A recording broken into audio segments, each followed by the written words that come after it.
Hello, and welcome to this episode of the Keeping Her Keys podcast.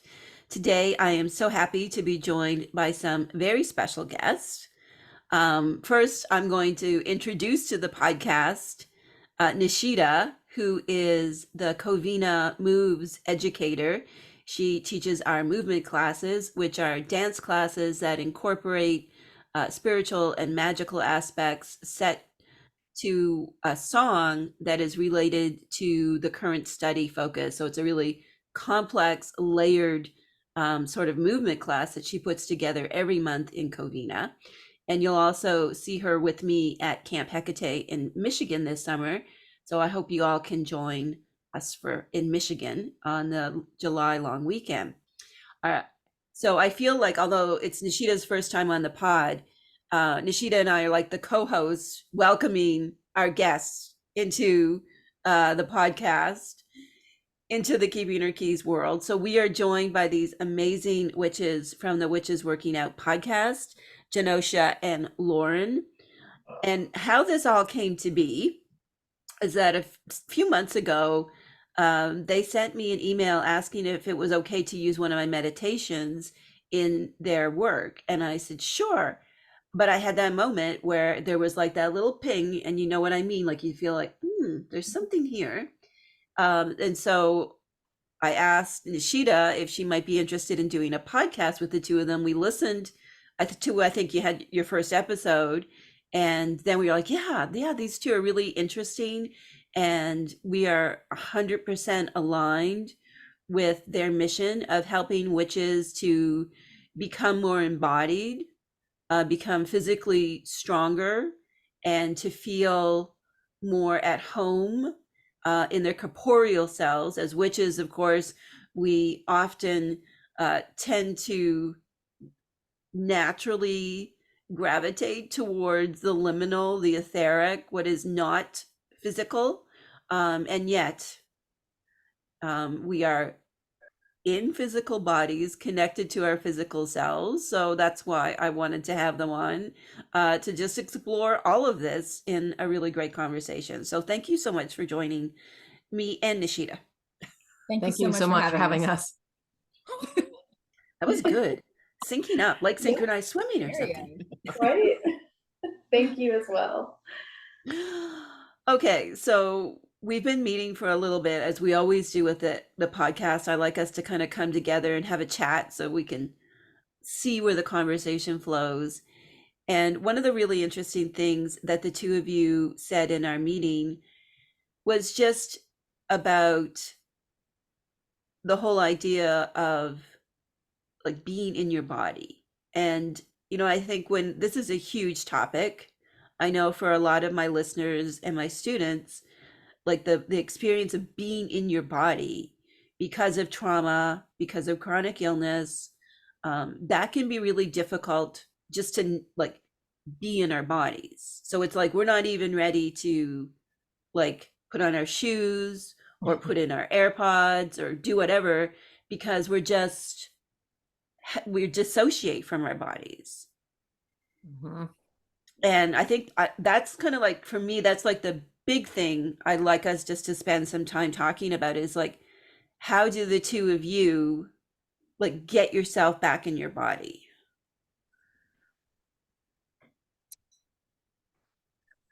Well, the idea for our podcast came very much around the idea of this question. Mm-hmm. How do we embody, how do we get into our body and connect our spiritual work with what we are doing in this reality? And there are so many different programs and resources. And I know personally, as an athlete in my younger years, and then going through some illness and chronic pain, and now currently perimenopause, which is like pretty much kicking my ass. In fact, I just had a hot flash and I tried not to do it, like, but I'm going to do the next one. Everybody here understands. Like, if you need to like strip off your clothes or run outside, like no one here will raise an eyebrow.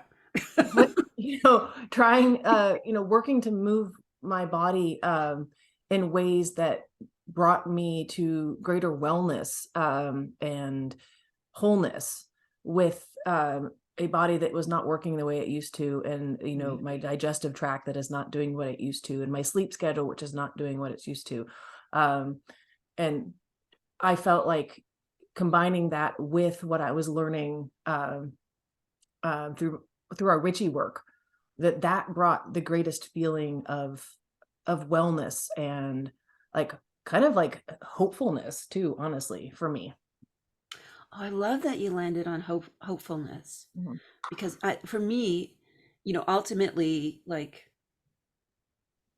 to be able to move at all is hopeful, Yes. Yeah.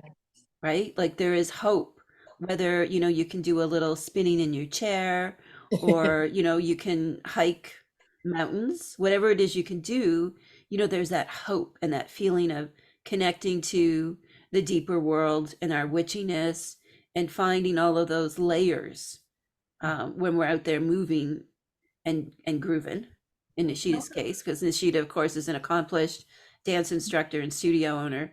Um, so thank you for that. Lauren, what are your thoughts on how do you get back in your body? Well, I was thinking that for people who've had either, well, if your body never has done what you've kind of wanted it to be able to do, or if you've had things that, like you were talking about, prevented you from doing things the way you used to do, and especially also for people who've had not the greatest relationship with their body, how do you kind of come together, like to have a good relationship with exercise and movement, if you're sad or mad or angry or not, you have some negative feeling about it.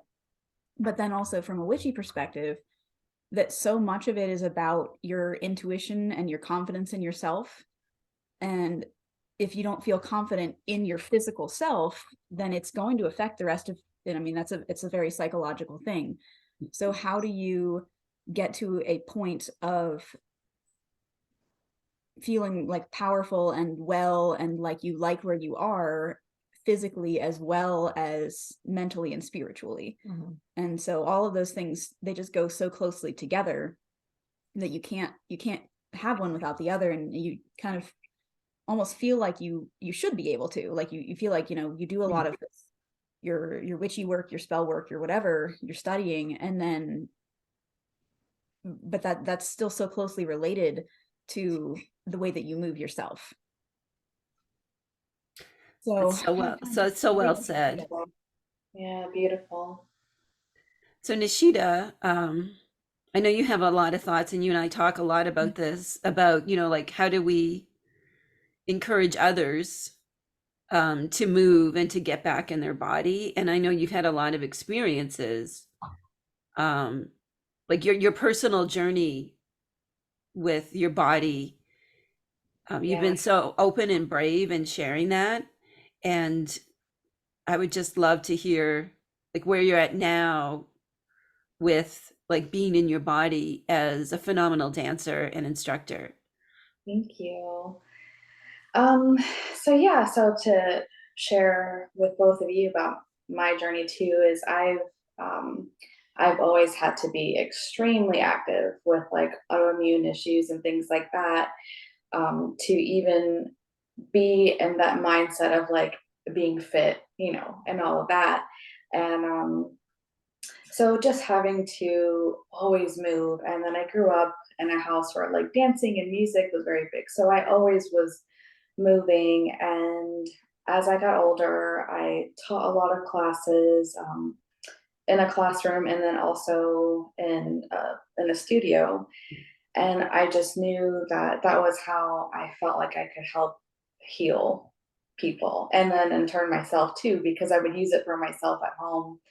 Um, but it's always been a struggle. And then I, within the last like 3 years, I have learned a lot, um, like about, I guess I received a couple of diagnoses for health and chronic issues. And it was nice to finally hear about the issues that I have. That way I knew what was going on, but it was also, how do I not let that interfere with my journey and trying to heal too? So I have an injury from my shoulder. And in 2020, I had a miscarriage. So I got really angry at my body. And it was about like 3 or 4 months in. And because it was during the shutdown, my appointments kept getting pushed further and further. So I didn't really know anything until about close to the 4 months. Um, and I was really, really angry, very, very angry. And the like week after, because my doctor had said, well, go ahead and move whenever you feel comfortable. So I was just like, well, this is my job, so I'm gonna go move when I want to. And then I pulled my psoas, and it was just like all kinds of stuff. So, and then I got remarried. I had already had a divorce like the year before. And so it was just like all these things just kind of adding up. So it was like the grief and the loss of that. And then just all of, like you mentioned, the perimenopause, and I have osteoarthritis. I pulled stuff on my shoulder, and I have PCOS and adenomyosis and all these different things. And it was just so much, which eventually led me, amongst financial things with COVID and just the stress. It was just brought me to that journey of closing that chapter. Um, so I took the time to focus on healing. Um, and as we've all mentioned how we have a hard time, when we were talking before this, on doing stuff for ourselves, I definitely had a lot of help with my husband, and my dad was staying with me. He lives overseas, and he was staying with me at the time. And my dad and my husband sat me down and were like, now you need to heal. Like, now's the time for you to do nothing. And by that point, I had started doing some classes within Covina. Um, and I just felt like, even though I was still moving and doing things that I had just said, I'm not going to do this right now. it it was such a difference in bringing it to like the really big healing aspect, and that has really helped me in my journey to realize it's okay, like, to feel exhausted and to feel sad and to have all these things. And I lost my dog, which I know it's a dog, but I had it for 11 years, and she was like my baby. Now I have two stepchildren. Um, so it was just like, when I can give myself the permission to still be okay to move and do things for myself and heal. So I'm kind of at that moment where I've, um, very much into, I just want to enjoy movement. I just want to feel good. I love, really sensual type of movement, and not so much as in like, oh, sexy like type of movement, but just the feeling of smelling things and having like my sacred smoke, and then just enjoying what I feel really in the senses aspect. And doing that within Covina has been very helpful for me. So Cindy, I thank you so much for that. And so that's kind of where I'm at, just really learning about healing for myself, and of course, for others. But it's been quite a journey for me too, and to incorporate it into all of my, I guess, like we said, our witchy practices and everything that we do. It's been really nice to like tie it into something. It just makes it so much more meaningful for me. That's so beautiful. So now that we've kind of all circled together, I think it's probably time for us to do our little candle lighting ritual that we always do at the start of these episodes. So if you're watching or listening along with us, I invite you now to grab your candle and light it as well.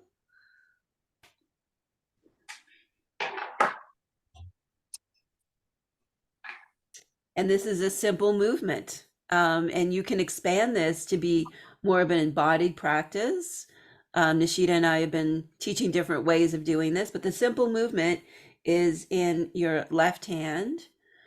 just moving that arm in that counterclockwise direction, creating that circle. And that is the energy of cleansing, purification, and banishing. So just hold space with that motion and see that counterclockwise circle of fire that you're creating as cleansing yourself and your space.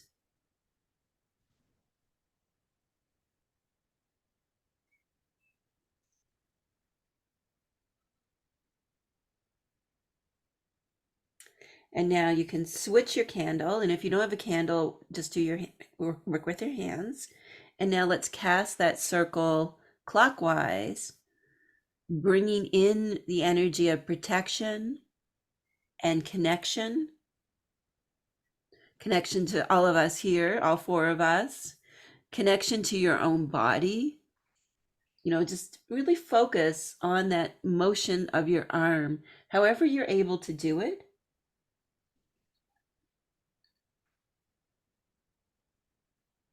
And think about those muscles, the ligaments, the blood, the bones.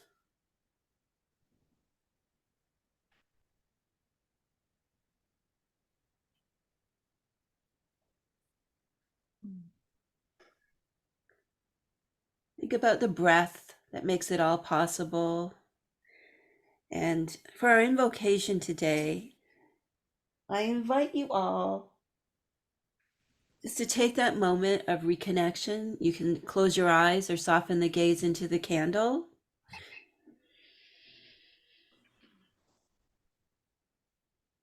And let's just breathe. When we talk about working out or movement, it can feel so daunting and overwhelming. We might not have the capacity to do it. We may have physical limitations. We may get caught up in like shadowy things like perfectionism and all of that business. But if we just focus on the breath and the simple movements, like think about what we just did. We cast that banishing cleansing circle, and then we cast that nourishing, protecting circle.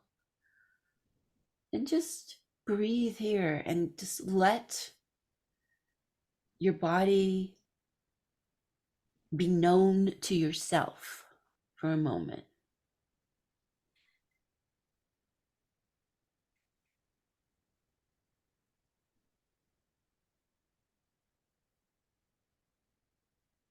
And you can do a little bit of what they call a body scan, just noticing if there's any spots where you have some tension, any aches and pains.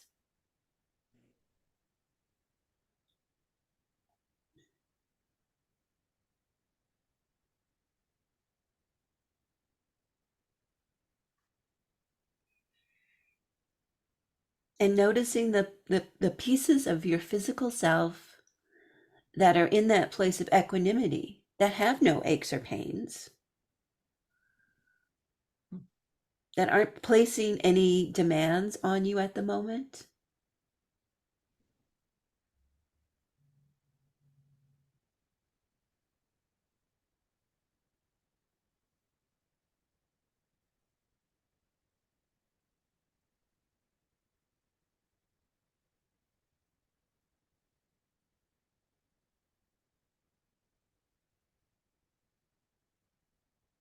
And just visualize that beautiful, clever witch's mind just sliding down into your body.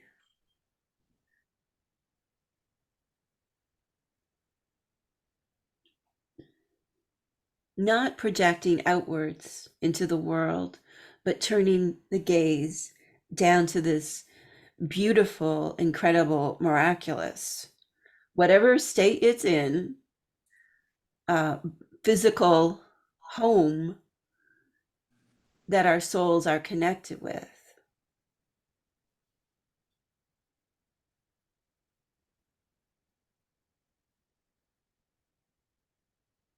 Wiggle your toes, wiggle your fingers, whatever you're capable of doing. Wiggle your butt a little bit. Move your shoulders. Whatever it is you're capable of doing, just some gentle movements here. Just to really bring that alignment with that amazing mind of ours with our physical self. And this is a really simple practice that you can do anytime. And, for me, the first step, if you listen to the podcast, I recently talked with Amy Blackthorne about being a well witch and my own journey with compulsive exercise and as part of my eating disorders. And when I think back on all of that time, I was not aligned with my body. My body and I were at war. Mhm. I wanted my body to look a certain way, so I could be powerful as a woman, because I think the conversation when we talk about working out and movement, for women in particular, but also sadly for the other genders as well, is the compulsion to work out in order to inhabit a socially acceptable body. And that was my prime motivation. I did like running, but my prime motivation was always to be like a certain size and to look a certain way. In particular, as a professional, that and coming from a family of people who are naturally not slender, and having my whole life to be like a combatant against my whole genetic makeup. It seems so badonkadonk to me now. I don't know, like that's the word I use to describe it, because it's like I never had I don't battle the fact that I'm 5'2". But I battled my genetic makeup, which is quite curvaceous, and yet healthy as well. I'm very healthy. I'm healthier now, being the size I am, than I was when I was working out excessively and doing all the things I used to do. So for me, it's just been getting to know my own body.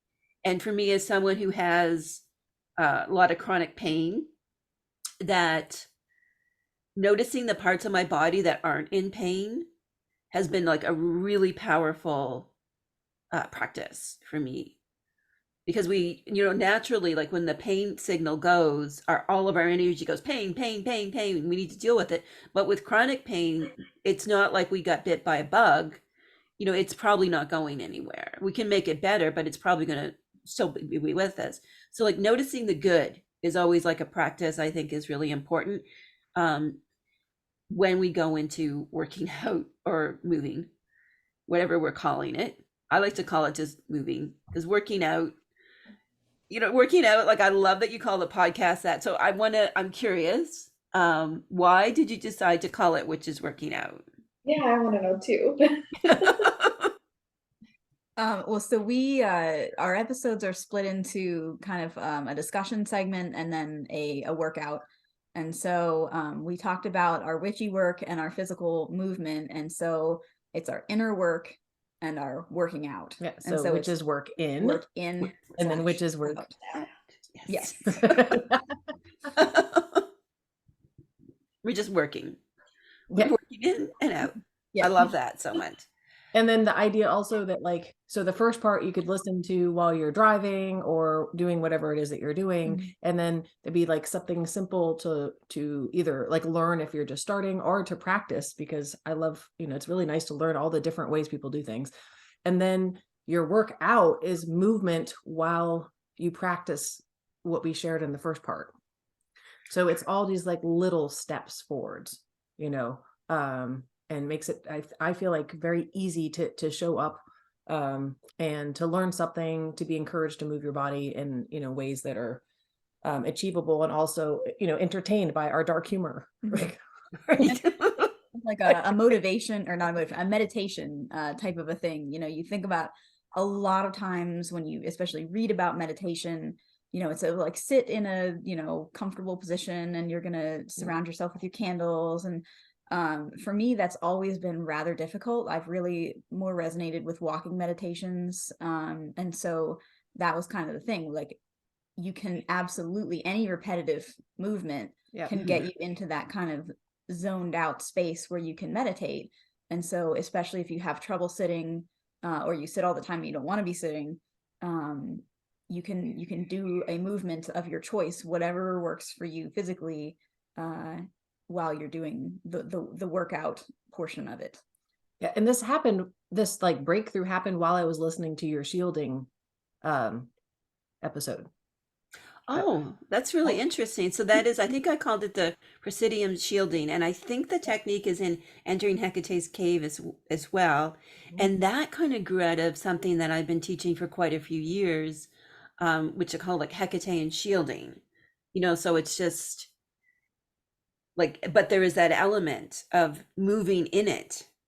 Yes. There's small movements. It's not a workout, but that idea of like adding rhythmic movement to meditation. And I love how you were saying, Lauren, about like not wanting to sit still during meditation, and that walking meditation, anything that kind of gets you in that flow state.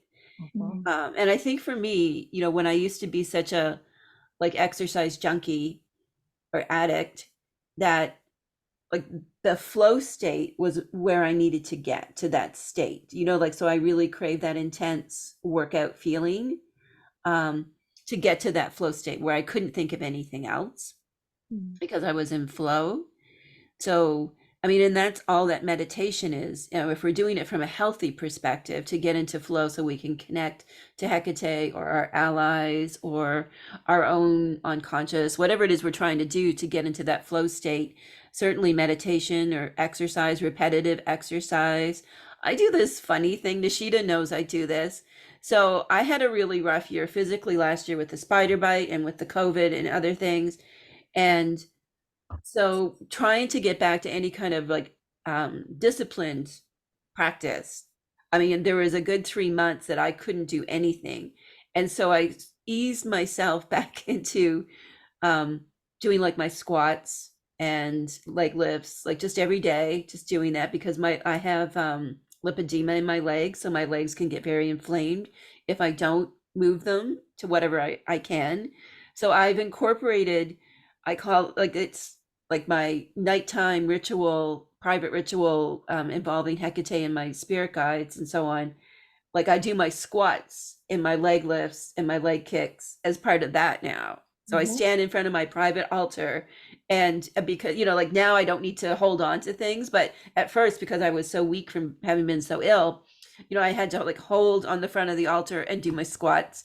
And I would do like chanting maybe epithets of Hecate, and so on. There's an exercise in the Keeping Her Keys book about like chanting epithets to Hecate while you're focusing on your breath. So this is just taking it like to a whole other level. Yeah. So now I call it squats for Hecate. Yeah, that's really like we give these options in our workout section, and one of them is to do sets of 13, and just squats and push-ups. And I mean, literally, I'm holding onto my altar when I'm doing a lot of these things, like building up, rehabbing my knee. So yes. Yes, here's to like squats for Hecate. Yes.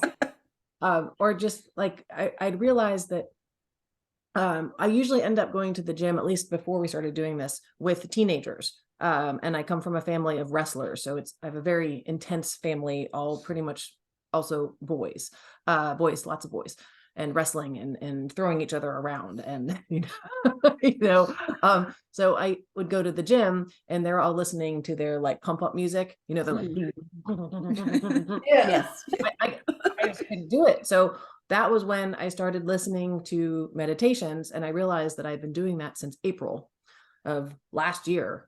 And that was the space I got in when I would do like the elliptical or the rowing machine or squats. And so that was really where the idea came from, was to combine very simple movements with getting in that flow space that you talk about. Amazing. multitasking witches. I love multitasking. Right?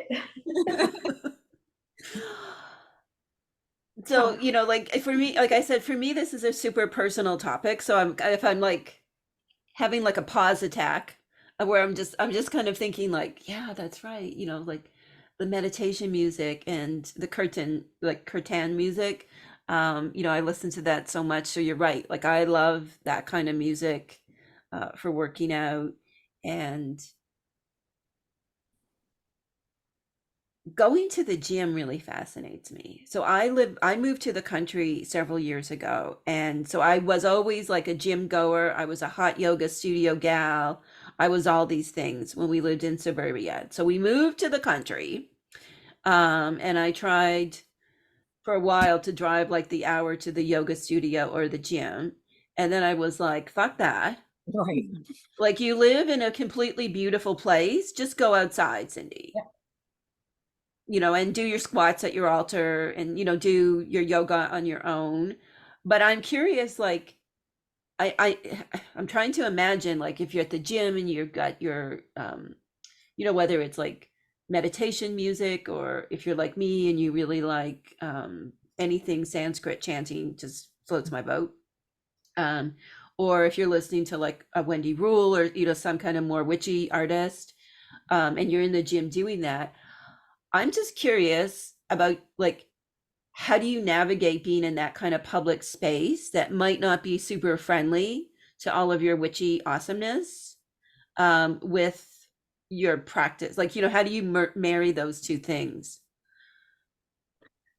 Well, we might have a different answer on that one. We do have a different answer on that one because I was just thinking about how you have done a couple of recordings in the gym. For our podcast. And she was saying, I'm sitting here on, I think it was an elliptical, and just doing the elliptical and recording herself talking through the meditation, and the person next to her was just very much like, she was like listening, like very interested in it.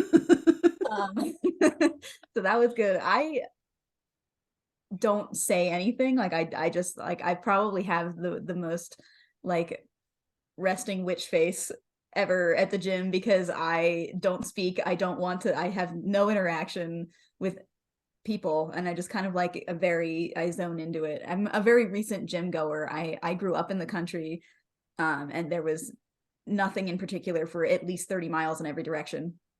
And I kind of had this weird, probably because of my bad relationship with exercising and physical fitness, that I couldn't go to the gym because I would get too involved with XYZ thing. And I couldn't do that because then I would start doing unhealthy things again. Mm-hmm. But as part of, we did a photo shoot with a local, like, kind of set of artists working together, and Black Sheep Productions. They're really great, and they're all about empowering women, and they're all, like mothers and small scale artists, and it's really great. And they did a photo shoot that was Viking themed, and we got to dress up as Vikings. We were really, and it was awesome. I am very much a wear a cool outfit for, some like to banish the darkness, or wear a cool outfit. Yesterday it was really windy here, and I wore a really flowy skirt so that I could walk around and my skirt would do its like witchy thing in the wind. I was like, yes, this is a happy flowy skirt day because it's windy.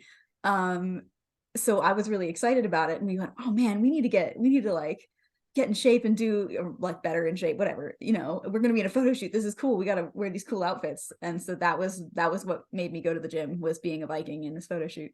That's where our logo picture comes from, where with the archery, right? And then I'm like this. It was because anyway, it was from that photo shoot. Yeah. So coming back to the gym, I'm also a recent gym goer. I used to go to the gym a lot when I was younger, but that was because I could walk into the gym and be, I felt very powerful. I was in really good shape. And, looking back at that, actually, side note, I was in such great shape, I didn't even get my moon cycle anymore because my body fat was so low. Maybe I wasn't in the most healthy shape. They say that. That's actually exactly, like the level of in shape where it is see all my muscles. I was like, had like a 6-pack. Yeah, so maybe that wasn't the best. But I use my headphones. I have really great headphones. And I have to use them because I have something called hyperacusis. Have you both heard of that? Oh, what is that? Can you tell us what that is? I haven't heard of that before. I went through a series of like my body falling apart for a couple of years and we couldn't figure out what it was, including like nerve pain, trigeminal neuralgia, which also known as the suicide disease. It's like the most painful thing I've ever experienced. And then a change in my hearing. So loud noises make me throw up. And I was a music teacher, an elementary music Oh, teacher wow. at that point. So that was great. And it turns out this all has come from a neck injury that I had when I was a young child. And the issues with my my atlas and impacting like the swelling and inflammation impacting my nerves, so to my ears and also to my face. So I have to wear earplugs or headphones when I'm out. And so when I go into the gym, I just like sometimes I have double earplugs in and then I have these big headphones on and I'm just listening to my podcast, and it really helps me actually to take space for myself, because I can't hear anything.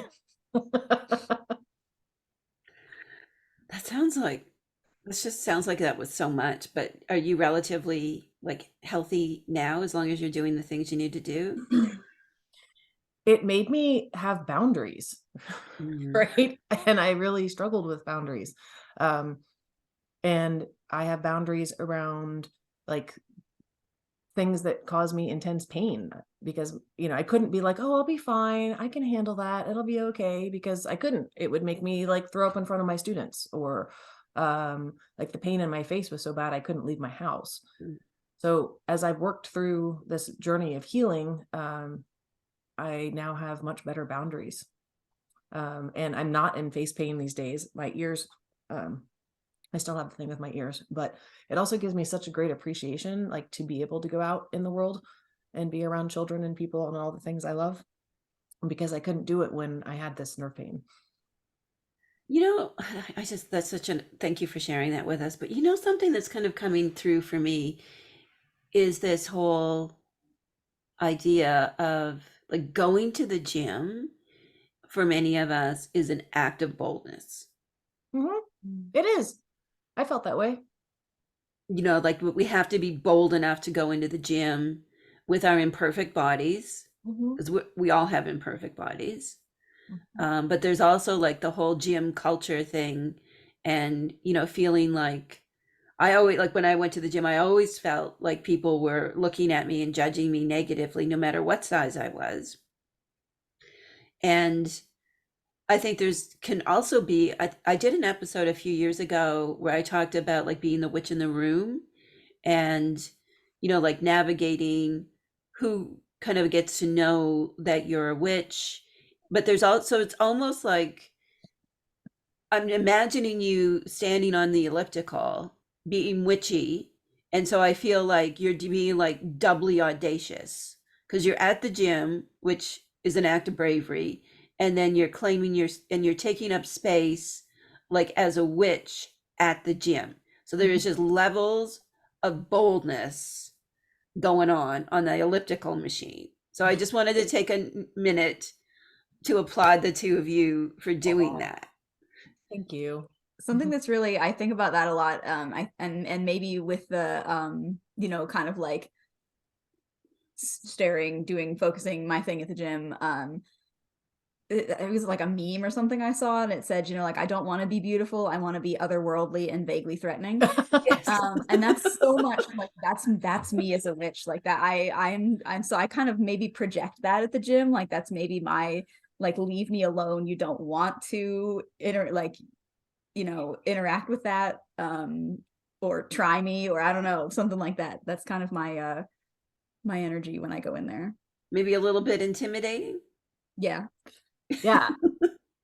And I get that I'm intimidating a lot, and I always think it's funny because I'm like ridiculously nice. It's like, I mean, like annoyingly nice sometimes. I just always see the best in people, you know, but I'm also 6 feet tall and When I first met her, huge. And I walk in and I'm like, hey. yeah, when I first met you, you were so tall and you were wearing like camo pants and you were very knowledgeable. It was a wilderness Head to toe first aid camo, I class, believe. head to toe camo.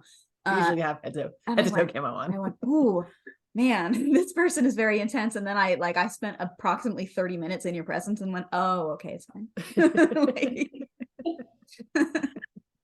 So I think that sometimes I fall back on the privilege when I'm in the gym of being, having a presence that is, I guess, I don't know if intimidating is really the word, but I don't usually get worried in the gym as much. And a lot of times people give me space. And I think a lot of it is just the way I walk in the room. Whereas I think I have to project that. I'm 5'3", right. so I completely, Yeah. I get you. And I specifically, kind of as a person, I get like, you're intimidating, and I'm like, I'm not intimidating, I'm just standing here. But for some reason, that's just kind of been a thing anyway. And so I think that is kind of like how I make people give me space. Yeah, like even though I'm a very big physical person, you should worry a lot more. Anybody in the world should worry a lot more about pissing off Lauren than me. Because and Lauren will be like, you're about to not be. But I think like we're landing on this really important topic that's related to physical movement and exercise, which is giving ourselves permission to take up space. yes. And that, just kind of sticking with this gym scenario, which is kind of, like a high risk situation for many people, just because they're being seen. They might be wearing clothes that are more form fitting, so it's like this whole level of you have to be seen in the gym in a different way than perhaps you can be seen in your regular life. And like the permission to take up space is so connected to how we express ourselves through movement and exercise. Like we have to, I just say have to is not the right word, but for those who are watching or listening and you feel like exercise is just a bridge too far, you can't walk to the exercise bridge. It's like, I would say maybe the question is, how can you learn to take up more space in your own life? So we do a lot of breath work and, just filling the belly, letting yourself take up all the space you need. And because to go to the gym has that element, like you have to take up space, you have to get on the machine, and you might have to, like, there might be that guy, that guy. When I used to swim at the pool, there was always a guy in the slow lane that shouldn't have been in the slow lane, those guys.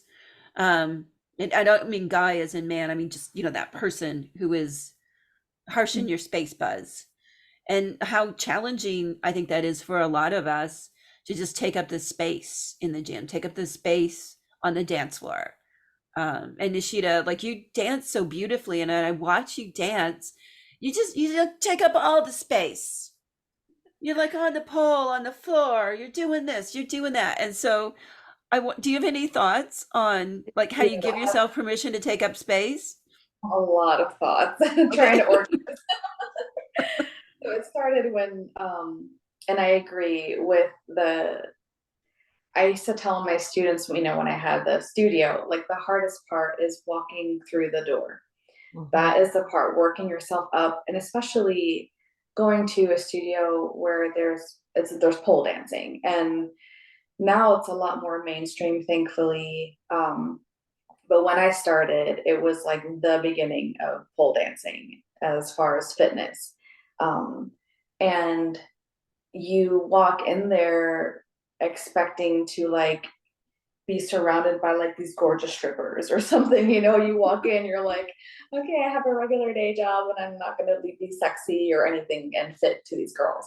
And you walk in and it's just regular people. And I think there's a power to that. So even in terms of going to the gym or anywhere that you go to kind of move or do anything that is so private for your body in front of other people, it takes a lot to get in that space. So something that I learned over the years, especially in that type of movement world, and I also train Muay Thai. So, and as you know, walking into a huge gym where there's predominantly males just like chopping these like bags and stuff, and you're like, okay, I'm 5'2", and these guys are like 6'4". So it's just kind of navigating that whole realm. And for me, something that I really kind of took hold of was in terms of like the pole dancing world. There's there used to be, and there still is, like a taboo and like a stigma in being sensual and like owning it. Um, but then there's also like but I kind of want to know about it, and there's like a dark element, just the same way with what people think of like witchcraft. It's like, oh, that's dark, but I want to know about it and watch a movie about it. So the way I started thinking of it with both, more so with my movement, because my I've been practicing for pretty much my whole life. My mom practiced witchcraft, my grandmother, so I grew up feeling pretty comfortable, but also aware that people in Land O'Lakes, Florida were not comfortable with it.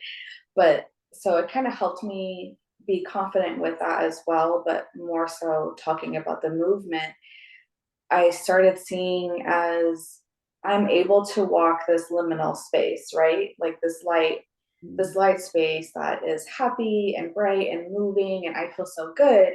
But then I'm also walking this dark space that everyone's kind of curious about. Mhm. And once I started realizing like I can own that, it almost made me feel like I was stepping into a like a superpower.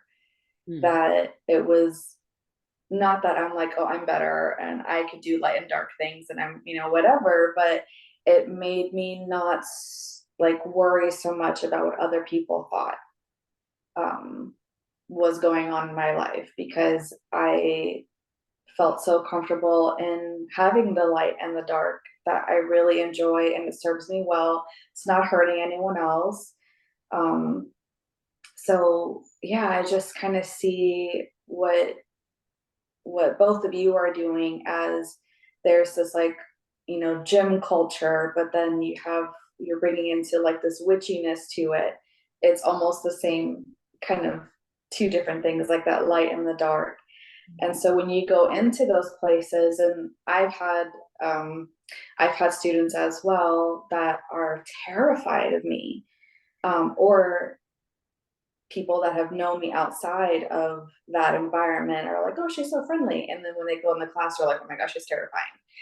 So it's like sometimes that just naturally will happen because some people are not like feeling that same emotion. So I wouldn't so much worry about what's intimidating or not. If it feels good for you, I think that's beautiful.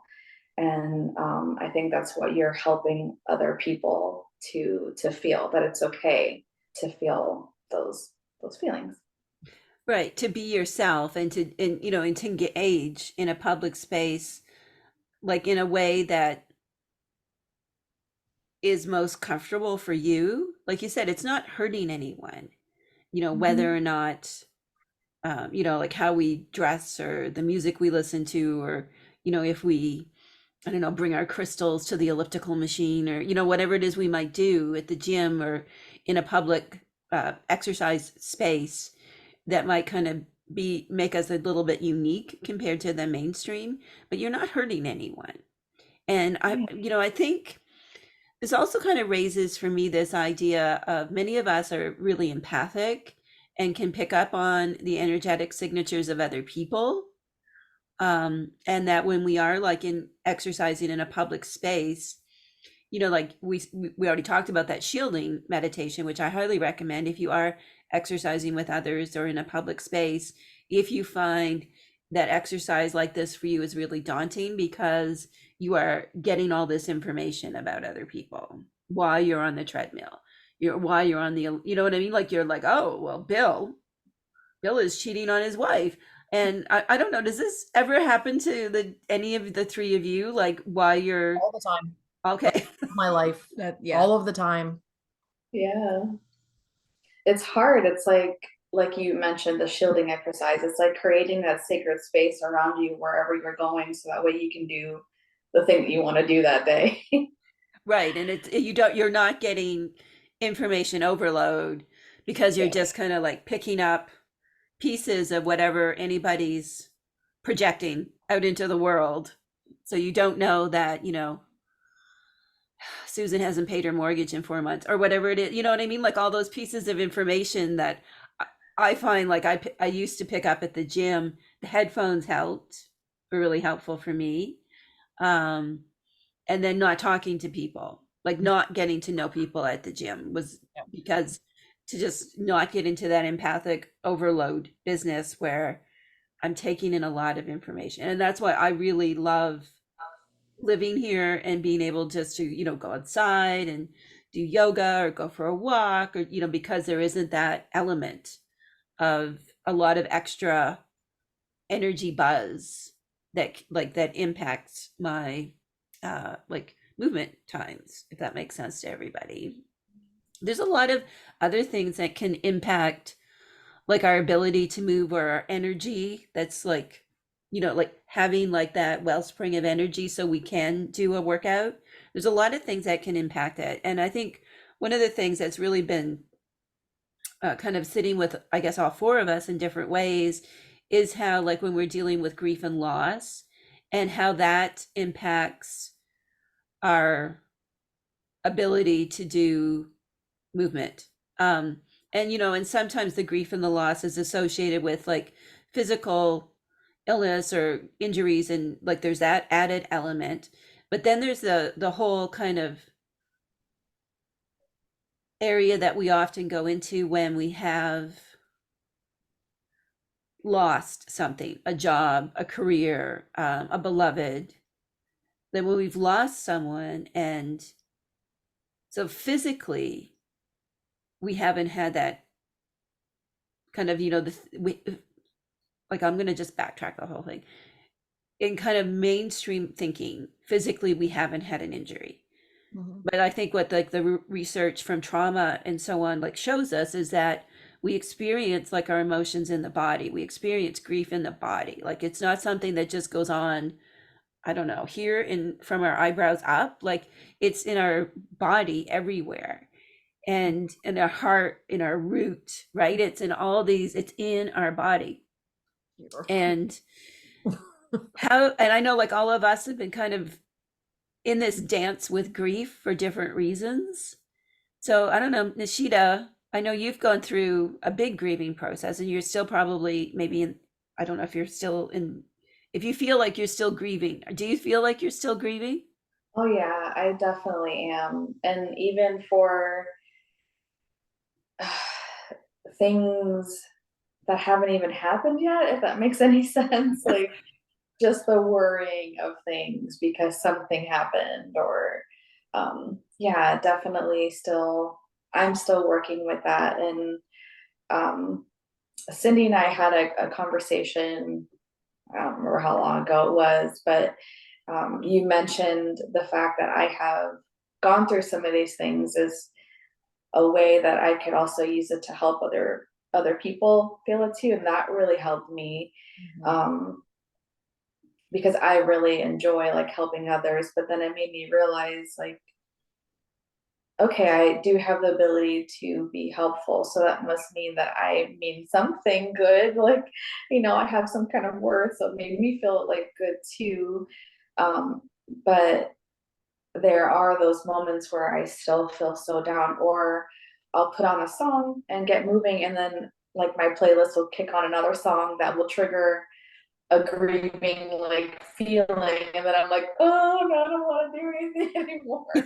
So it definitely is still working through that process, but I've the breathing is like the thing for me, breathing and like opening up, because I like a lot, thinking of like somatic or ecstatic kind of movement. A lot of times we like our chest and our neck and our shoulders and like right behind our ears, like everything's just like welling up every time you're in that like state of moving. You want to get to that flow, but everything is like, no, I can't do it. Like, because you just feel there's so many different feelings you'll have with grief. And so I really feel like coming back to my breathing, or even if I'm just doing something that like opens me up wide, like opening up my lungs is like where I really carry a lot, in my throat. And we can get into the whole like chakra alignment and everything Yeah. too. But it's just really learning what works for you too. But yeah, definitely in terms of the grief, I still feel like I'm working with that, because anytime I've been through like a grieving process, it always seems like it's in a different way that I need to recover from it. Yeah. They're so different. Yeah, they really are. But I think listening to yourself and what your body needs, because sometimes you just need to rest, or sometimes you do need to cry. I struggle. Cindy has seen me cry, but up until maybe like 2 years ago, I didn't cry for anything unless it was like for family or someone. But for myself, I was like, do not cry. It's just how I was. And now when it comes out, it's like, oh, that actually felt kind of nice to do that. Right, to have that release, to have that catharsis, and to see that like that is your physical body doing what it needs to do. Yeah. It's just like you said, it's that part of being, I guess, present with your physical self. But you're right, like about no, I don't cry, I don't cry.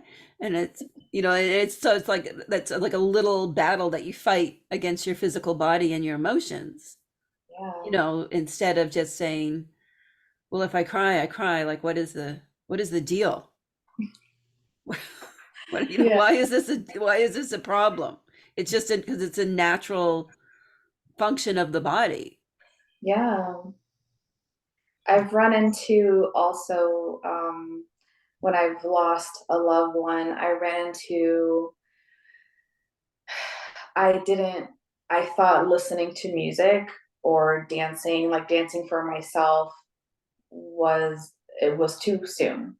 Like I was wrong. Like I Mhm. couldn't do this thing because it did bring me, not that it was like my happiness, but it was like it was my flow state, my way of just enjoying movement. And I wasn't so so sad, and I wasn't sure when is it okay to move again, because I was going through that process of the grieving, and I wouldn't allow myself that.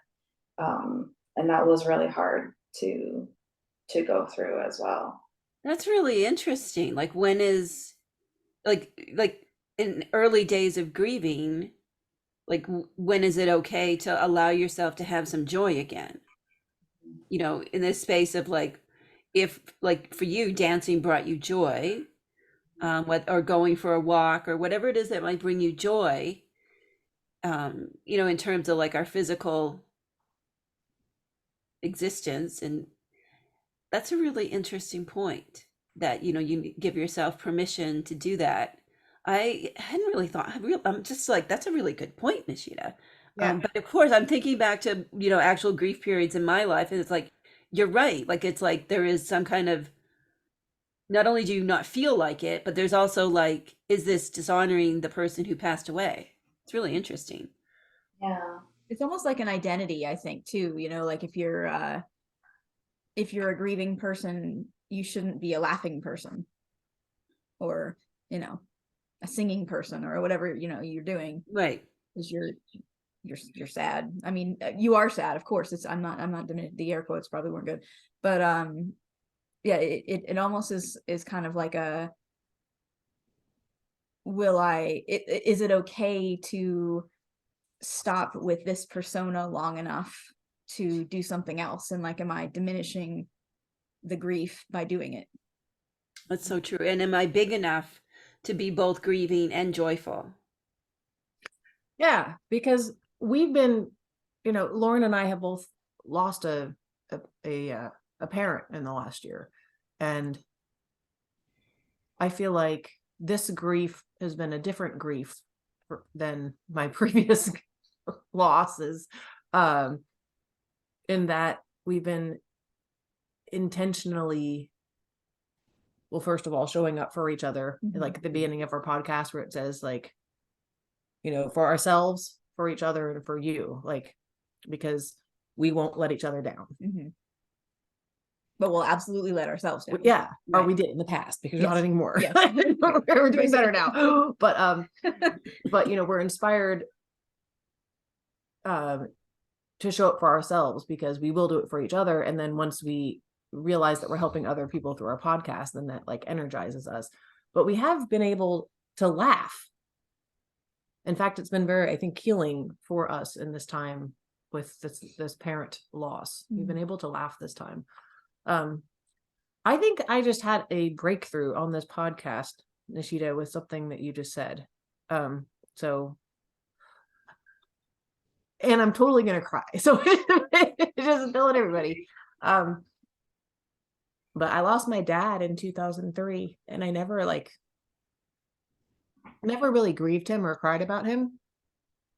I think it's because Elijah, my son, was born, and I was very tired, and there was a lot to do.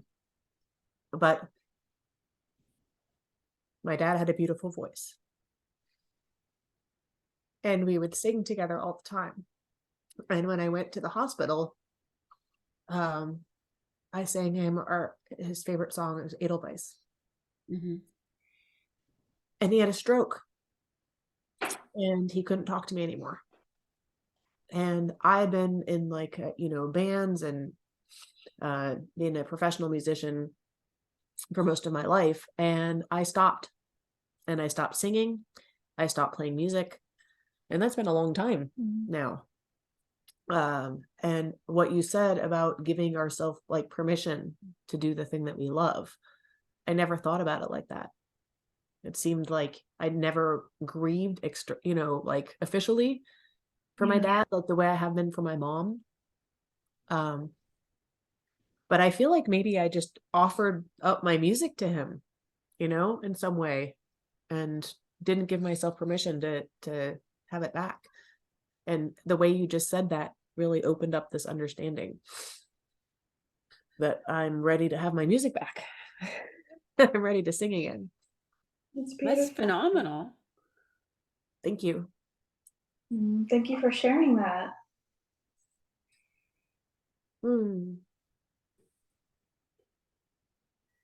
Permission granted. We just say like permission granted, whatever ways that you move, and certainly like you said, singing and performing, exercising, dancing, like just consider this. If you need someone to give you permission, I'll give you the permission to show up for yourself, and to let go of all of those things. Even like what you're saying is like it was like you're offering to him, you're singing, he died, and you wanted to honor him and grieve him, and it was your singing that was your offering in the temple of grief.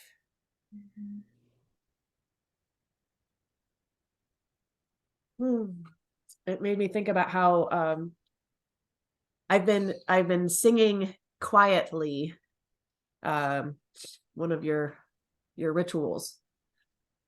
I've been starting to put it to music in my head. Oh, wait, can I ask which one? I banish all that blocks and binds. Yes. Yeah. So I've been doing that in the morning, and I've been starting to sing it. And in the podcast, I've been writing the music in the background behind the meditation, and it makes me very excited. Like, oh, it's beautiful. Well, like, I hope you'll share it with me when you said, I banish all that blocks and binds. I am protected from all harm. I have all that I need to be healthy and whole. And I didn't say perfect. Mm-mm. It says healthy and whole. And I think that's Mm. when we're talking about movement and giving ourselves permission to be embodied. It's like breaking up with perfectionism, and breaking up with what we think Yeah. society thinks we should be or how we should move, and not like hitching our wagons to like something that is completely beyond our capability. And I love how y'all are doing those, like, they're workouts, they're gentle workouts that most people can do, at least in some way, and that is certainly what Neesheta is doing with her movement classes as well, that, you know, we can all move. And we were watching a video the other day. I don't know if you were watching this video too, Neesheta, or was it you that shared it? How did I see this video? It was a video of like people, older people, like elders, like really elders, like in their 80s and 90s, you could tell. And it was just showing like older people you're never too old to move. Did you see that, Nishita, or was that something? And it was like they were doing all of these really inventive things to keep movement going, like in their 80s and 90s. I feel like I did, but I don't remember how. Right? Like we can't link to it in the notes because we don't know where we saw it, but we know we saw it. So, but it's just, it's like to be creative about what movement looks like for you. Because maybe for you, I mean, maybe you can't do squats for Hecate, or maybe you can't do a movement class with Neesheta or whatever it is, but whatever it is you can do, just to really focus on what you can do and like decouple from those ideas like that you need to look a certain way if you exercise, or if you can't train for a half marathon, then what's the point? Or like all of those things, and just like find what is really good for you physically. Like physically for me, what is really good is I love like working around in the yard, working with the garden. I like painting a room.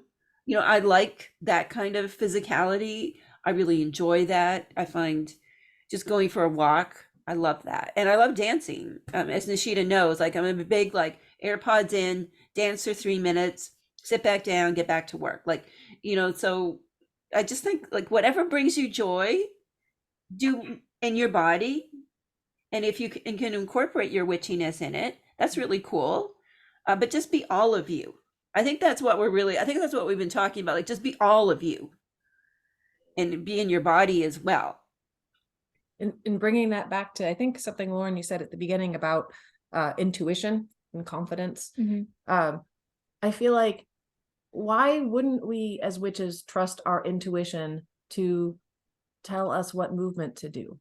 Why wouldn't we have the confidence to believe that our body also knows what is best for us? We like follow all these, or we have followed all these different ideas and plans and workouts, and not to diminish those, but I feel like as part of our wholeness, let's have confidence that our intuition that we use as a witch is also going to show us what our body needs, the movement that brings us joy, and that that will bring us greater health. And that's to kind of build on that. Also, one of the things we talk about is doing something that you like to do, like whatever that so something, because a lot of people say, well, I don't like cardio, I don't like lifting weights, I don't like those things that you're not gonna to start out with. I'm sure that eventually you will build the discipline to have a more strict routine if you want one, if you want to do that. But if you don't, then just pick something that you like doing. Like you said, you like working dancing in the garden, you like dancing, you like going for a walk. One of the things, I am rehabbing a shoulder injury, and part of the reason that I actually had the motivation to really start working on rehabbing it, as opposed to just kind of doing the thing where you sort of hope it'll just go away on its own, is I was walking in my neighborhood, and my neighbor was doing traditional archery, and I was like, I love that. I've always loved that. I have a bow that was my grandfather's that I cannot draw very well. It's ancient. It says nothing on it, so I'm afraid I'm going to break it anyway. Like, and that was the bow that I had, but I've always wanted to do it. And so I just kind of walked up to him and I was like, I want to do that too. And he was like, okay. And so I got a bow, and I was terrible at archery at first. Because compound, I don't know if any of you use a compound bow versus a traditional bow. A compound bow, you kind of like set it, and generally speaking, as long as it's an appropriate weight, you can draw it and shoot it pretty accurately without a problem. A traditional bow is none of those things. Like, you have to move in a consistent way, specifically to get it to do anything related to what you want it to do. And so it's, to me, that is like a very specific mindfulness practice. And also me breaking up with perfectionism, Cindy, is, oh my goodness, if I can do that, that'll be enlightenment, because I am a horrifically bad perfectionist, specifically with me. And this like kicks my perfectionism in the ass. Like, I mean, it just, oh boy, you just got to be bad at it for a long time before you're good at it. But yeah, just doing something that you like doing and that you're excited about doing is enough to get you started. And don't worry if you suck at it. Yeah, you're good. You're just go into it thinking, I'm probably going to, and then just go from there. Yeah, it's something I've been thinking about with don't worry about if you suck at it. Is I'd mentioned I come from a wrestling family. So here recently, women's wrestling has been taking off. And I have a young person in my life who has started wrestling, and she's only one of 2 women on the team. And man, watching these girls wrestle, like, they might lose 30, 40, 50 times in a row until they get that win. But it's been really inspiring to me watching how they're navigating that, and their bravery as these very young, young women, and that it's okay for them to keep being bad at it and keep losing until they get to this point where they have their win or their breakthrough. So welcome to the movement and exercise room in the Temple of Good Enough. The Temple of Good Enough. I love that. Where some days we do our routines and things and go for our walks and put on our shoes and step on the mat and sit on the cushion and do all those things. And some days we don't. And it's the Temple of Good Enough. So it's okay when we don't. And it's great when we do. And we focus on what we love to do and enjoy doing, even if we suck and we're super awkward at it. Yep. It's good. We are good and we are enough. So thank you so much. This has been a fantastic conversation. Can you just let everybody know where they can find your podcast and everything else that you're up to? Sure. Yes. So you can do it on Spotify and iTunes. If you go to our website, which is Witches Workin out with no G, I think all of the different places that you can listen to it are on there. It's fantastic. As always, you can find out more about all the things that I'm up to at keepingherkeys.com. Neesheta, I know you have your own Instagram page as well. So do you want to give us that shout out too? Yeah, it's Neesheta's Magick, and Magic with a K at the end. So thanks again. I know I've got lots to think of. I'm like, when we end this, I want to make some notes because there's been so many excellent points. So thanks again, everybody. And hail Hecate, and maybe do your squats for Hecate.